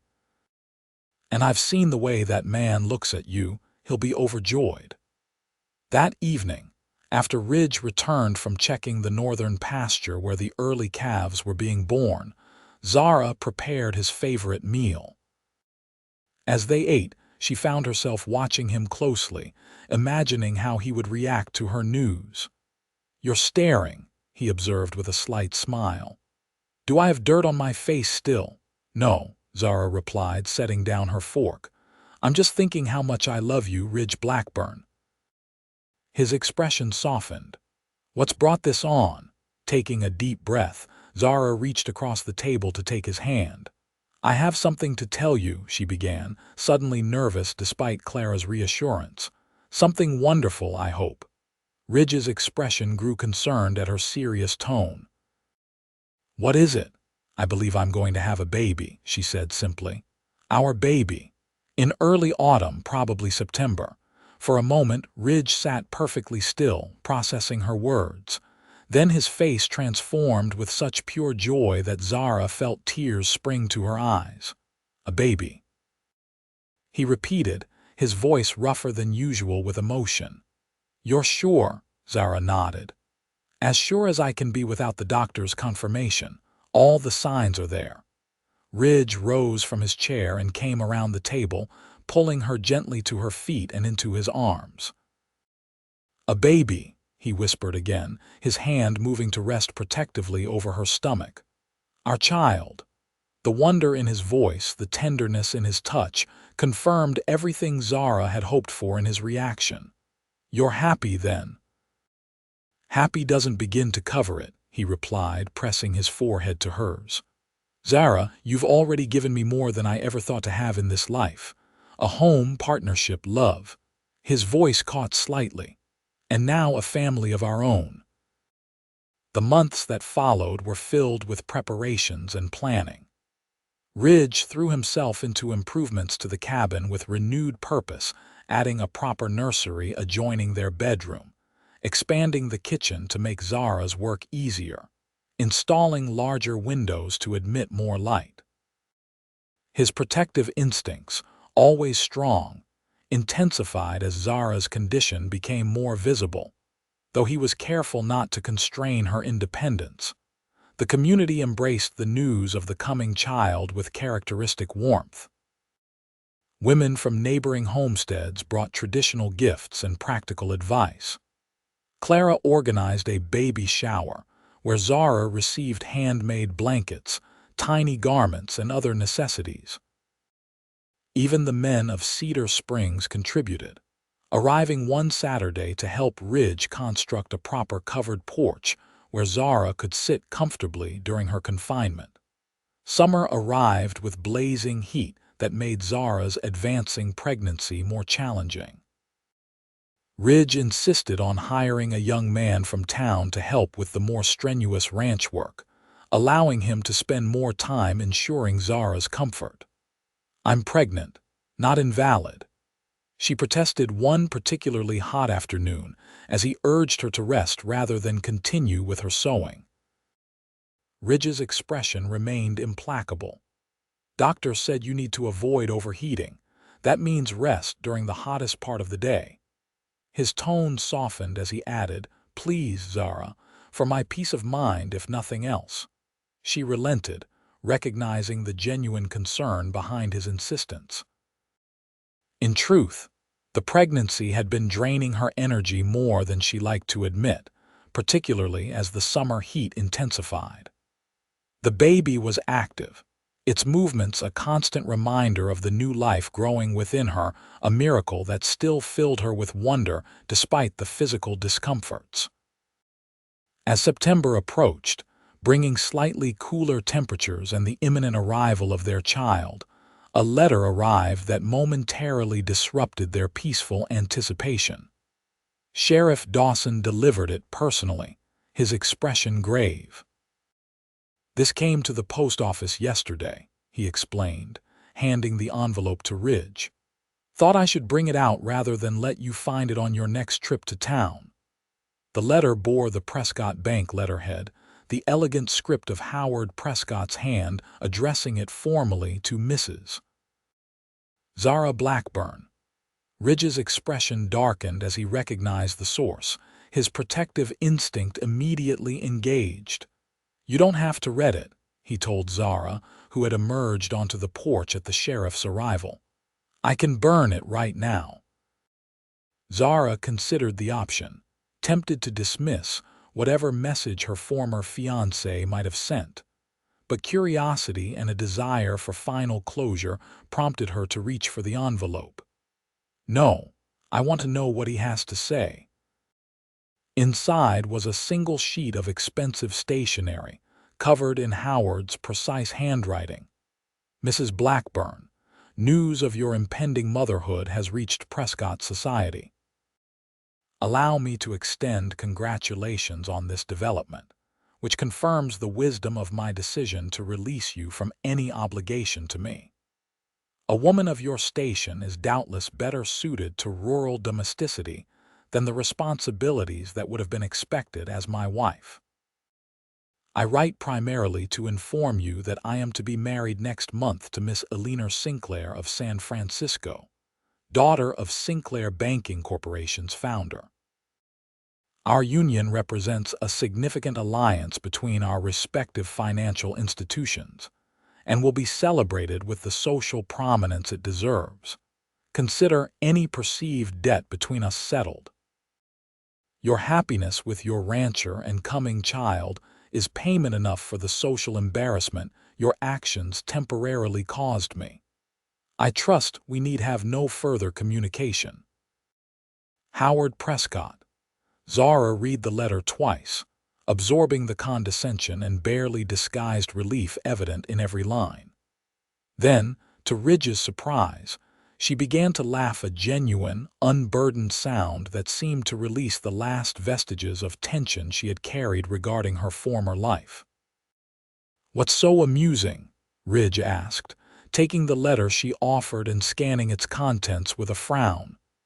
"He thinks he's being magnanimous," Zara explained, her eyes bright with mirth. "Granting me permission to be happy in my rural domesticity while he makes a more suitable match with a banker's daughter." She shook her head. "He truly believes he's the one who's better off." Understanding dawned in Ridge's expression, followed by a slow smile. "And that's funny because he'll never know what he missed," Zara said simply, her hand resting on her swollen abdomen where their child stirred. "This life, our life, with all its challenges and simplicities, it's worth more than all the banking connections and social prominence in the world." Ridge drew her into his arms, mindful of her condition. "I'd say we got the better end of that bargain," he agreed, pressing a kiss to her forehead. Sheriff Dawson, who had remained discreetly silent during their reading of the letter, cleared his throat. "So I take it Mr. Prescott won't be causing any further problems?" "No," Zara confirmed, a sense of final closure settling over her. "He's found exactly what he always wanted, a business alliance disguised as a marriage. We can wish him well in that and move forward with our own lives." 2 weeks later, as the first autumn colors began to touch the landscape surrounding their ranch, Zara went into labor. Ridge, who had been increasingly vigilant as her time approached, sent their young ranch hand racing to town to fetch both the doctor and Clara Thompson, who had experience assisting with births. The hours that followed tested both Zara's strength and Ridge's composure. Banished from the bedroom by Clara once the doctor arrived, Ridge paced the cabin's main room like a caged predator, every cry from behind the closed door causing him visible distress. "First babies take time," the doctor told him during a brief emergence to fetch fresh water. "Your wife is strong and doing well. Try to remain calm." Calm proved impossible, but Ridge channeled his anxiety into practical tasks, keeping the fire built up, preparing food that went uneaten, rearranging the nursery items for the dozenth time. As night fell and the labor continued, he found himself doing something he had not done since childhood, praying, with simple, desperate sincerity, for the safety of his wife and unborn child. It was just past midnight when a new sound penetrated the cabin, the thin, indignant cry of a newborn taking its first breath. Ridge froze in the act of stoking the fire, every sense focused on that miraculous sound. When it came again, stronger this time, he moved to the bedroom door, his hand raised to knock when it opened to reveal Clara's tired but smiling face. "Congratulations, Mr. Blackburn," she said warmly. "You have a son." The world seemed to tilt slightly as Ridge absorbed her words. "A son." "Zara is she, tired but well," Clara assured him, stepping aside. "Go meet your family." Inside the bedroom, Zara sat propped against pillows, her face pale with exhaustion but radiant with an inner light that took Ridge's breath away. In her arms, wrapped in one of the hand-knitted blankets from the community, lay a tiny bundle with a shock of dark hair visible above the swaddling. "Ridge," she whispered as he approached cautiously, as though afraid his presence might somehow disturb the fragile peace of the moment. "Come meet your son." He sat carefully on the edge of the bed, his movements gentler than she had ever seen from this strong, capable man. When Zara transferred the baby into his arms, his large hands cradling the infant with infinite care, his expression of wonder and fierce protectiveness brought tears to her eyes. "He's perfect," Ridge murmured, one finger gently touching the baby's tiny hand, which reflexively grasped it with surprising strength. "Just like his mother." "What shall we call him?" Zara asked softly, watching the two great loves of her life become acquainted. Ridge studied his son's face thoughtfully. "What about Thomas? After your father?" The suggestion touched Zara deeply. Though she had shared memories of her parents with Ridge over the months, she hadn't expected him to propose honoring her family in naming their child. "Thomas Ridge Blackburn," she said, testing the name. "It suits him." As dawn broke over the Arizona landscape, painting the sky in hues of gold and rose, the small family remained together in the peaceful quiet of their home. The doctor had departed after ensuring both mother and child were well, leaving Clara to assist with the practical matters of these early hours. Outside, life on the ranch continued. Animals needed tending, work awaited, but within the cabin's protective walls, time seemed suspended in the miracle of new beginnings. "I never imagined this," Ridge confessed as he sat beside Zara, their son sleeping peacefully between them. "When I built this place, I thought solitude was what I wanted, what I deserved." "And now?" Zara asked, though she could read the answer in his eyes. "Now I can't imagine life without you, without both of you." He took her hand, his grip gentle but secure. "That day you rode onto my land in your torn wedding dress. It was the beginning of everything that matters." Zara smiled, remembering her desperate flight and the simple words that had changed her life. "My door is open."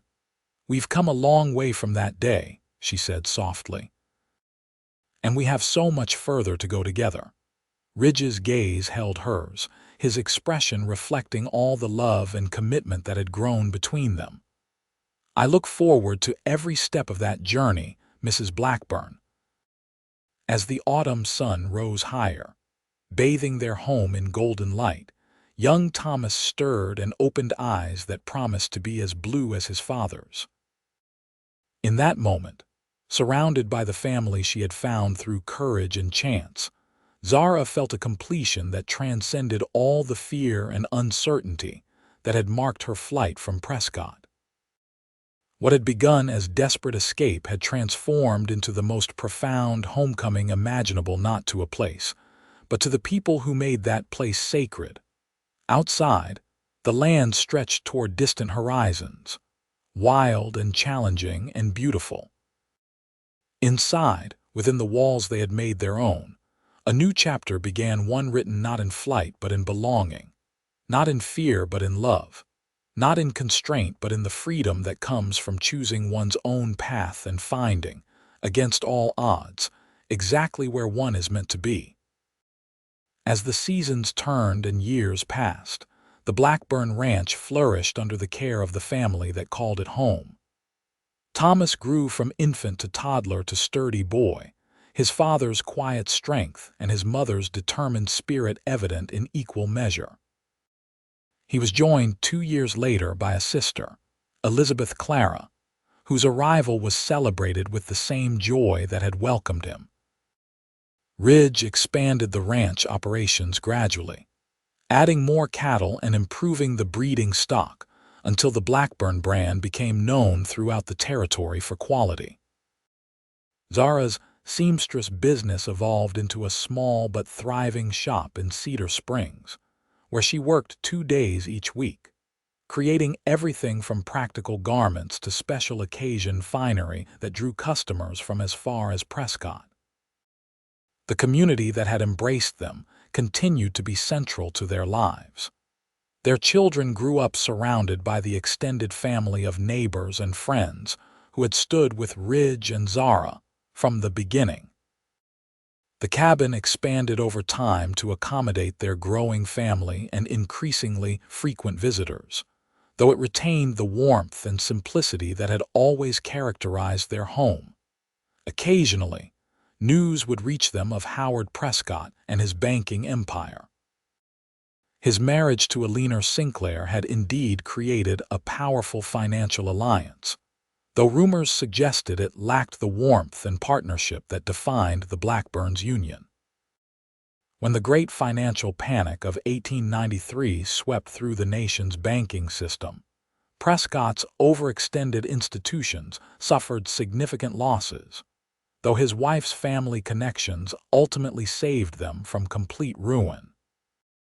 Zara received this news without pleasure or malice. Howard Prescott had become a figure from a distant past, relevant only as the unwitting catalyst for the life she had found. In the crucible of her flight from him, she had discovered her own strength and the love that would define her future. One evening in the summer of 1899, 20 years after Zara had fled her wedding with nowhere to go, she sat on the porch of their expanded home, watching Ridge teach 16-year-old Thomas the finer points of breaking a spirited colt in the corral nearby. Elizabeth, now 14, and showing remarkable talent as both horsewoman and artist, sketched the scene from her perch on the porch steps. The years had added silver threads to Ridge's dark hair and etched fine lines around his eyes, but had done nothing to diminish his vital presence or the tender regard with which he still looked at Zara. She had changed to her once slender frame softened by motherhood, her blonde hair now streaked with subtle gray, yet Ridge often told her she grew more beautiful to him with each passing year. "They're so much like you both," observed Clara Thompson, who had come to share the evening meal as she settled into a chair beside Zara. Now in her 60s, Clara remained a beloved figure in their lives, an honorary grandmother to their children. "Thomas has his father's quiet way and steadiness," Zara agreed, watching her son mirror Ridge's patient, methodical approach with the nervous young horse. "And Elizabeth has his affinity for animals and the land. And both have your courage and conviction," Clara added. "Your determination to chart their own course." She smiled at her friend. "You've raised them well, you and Ridge." "We've been fortunate," Zara acknowledged, her gaze taking in the prosperity of their ranch, the health of their children, the enduring strength of their marriage. "More than I ever dreamed possible that day I fled Prescott." Clara patted her hand affectionately. "Not fortune, my dear, courage. You made choices that required tremendous bravery, leaving a secure future for the unknown, building a life far from everything familiar, loving a man who offered freedom rather than security." "He offered both in the end," Zara corrected softly. "Just not the kind of security Howard Prescott would have recognized." She watched as Ridge demonstrated a technique to Thomas, their heads bent close together in concentration. "True security isn't about money or position. It's about knowing you're exactly where you belong, with people who value you for yourself." As twilight deepened, and the first stars appeared in the vast Arizona sky, Ridge and Thomas completed their lesson and walked toward the house, their similar gaits and comfortable silence speaking to the bond between them. Elizabeth set aside her sketchbook to join them, slipping her arm through her father's with the easy affection that had always characterized their relationship. Watching them approach, Zara felt the familiar swell of gratitude that had never diminished over the years. When Ridge's gaze met hers across the yard, the love and understanding that passed between them required no words, a silent communication born of 2 decades shared in partnership and devotion. Later that night, as they prepared for bed in the quiet of their room, Ridge came to stand behind Zara as she brushed her hair at the dressing table, a beautiful piece he had commissioned for their 10th anniversary from a craftsman in Tucson. "Happy?" he asked softly, their eyes meeting in the mirror's reflection. It was a question he still asked occasionally, as though marveling at the life they had built together from such unlikely beginnings. Zara set down her brush and turned to face him, taking his weathered hands in hers. "Completely," she answered, the simple truth requiring no embellishment. "You opened your door to me when I had nowhere else to turn. You gave me space to find myself and time to choose my path." She reached up to touch his face, tracing the familiar contours with loving fingers. "I've never regretted for a moment that my path led to you." Ridge drew her close, his arms encircling her with the same protective tenderness that had characterized his touch from the beginning. "That day you rode onto my land in that torn wedding dress. It was like something from a dream." His voice held the wonder that had never faded. "I was a solitary man who'd accepted loneliness as his lot. Then suddenly, there you were, fierce and frightened and more alive than anyone I'd ever met. And you said those words that changed everything," Zara murmured against his chest. "My door is open." Ridge kissed her then, the gesture carrying 2 decades of shared history, trials overcome, joys celebrated, a family created and nurtured together. When they separated, his eyes held hers with the same intensity that had always made her feel truly seen. "Still is," he said simply. "Always will be." In that moment, as throughout the 20 years of their life together, Zara knew with absolute certainty that she had found what every heart seeks, not merely shelter, but home. Not just acceptance, but understanding. Not simply companionship, but love in its purest, most enduring form. What had begun in desperate flight had transformed into the most profound journey of all, the one that leads not away from something, but toward everything that matters most. For Zara Blackburn, that journey had led her to Ridge, to their children, to the life they had built together on this piece of Arizona earth they called home. And in that knowledge was a peace and fulfillment beyond anything she could have imagined on that long-ago day when she fled her wedding with nowhere to go, and a cowboy found her and said, "My door is open."